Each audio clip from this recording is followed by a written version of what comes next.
So here we have the Ford Tourneo 8-seater minibus on a 20 plate.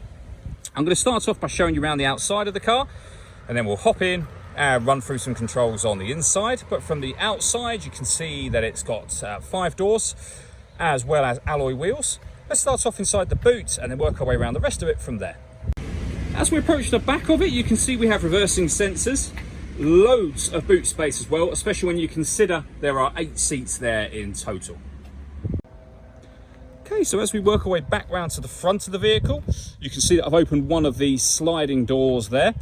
So 6 of the 8 seats are in the rear here, facing one another. They are all leather as well, as you can see.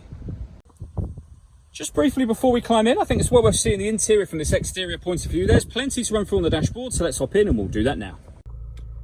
Okay, now that we're inside the vehicle, we're going to start with the dials. On the left-hand side, we have the rev counter, and on the right-hand side, the speedometer. In the middle at the bottom, you can see the fuel gauge and coolant temperature gauges. And above that, the total miles for this vehicle, which are 5,776. Beneath that, we have a digital readout for the speedometer. You can change the information that's displayed there for various different bits of info, including a phone, audio, and navigation menu, as well as trip computer. If we back out to the steering wheel, the buttons I was using just a moment ago are here. We've then got stereo and phone controls beneath that. Stereo controls continue on the left, along with cruise control and speed limiter. So over into the center here, we have the touch screens. This is where you can pair your phone. It's also where we have the stereo. So you'll see there that we have AM, FM and DAB radio, as well as Bluetooth audio. This vehicle's also got a USB input. So if you plug a device into that, that will appear up on here as an extra option for you. And as you may have seen already, it has satellite navigation. There's a full video showing how this system works on both our website and also on our YouTube channel as well.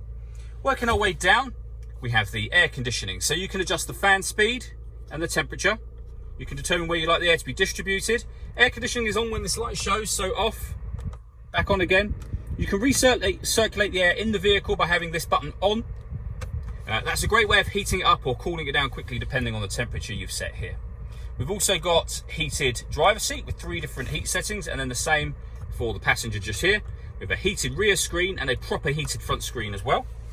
We have a 6-speed manual gearbox, a 12-volt charging socket and the USB input I mentioned previously. Some storage here and then a couple of cup holders, and you can close that over should you wish to. All that leaves me to say is thank you for taking the time to watch this video. If you'd like to come and see this vehicle for yourself and have a test drive, please feel free to call any of our MJA sites. We'd love to hear from you soon.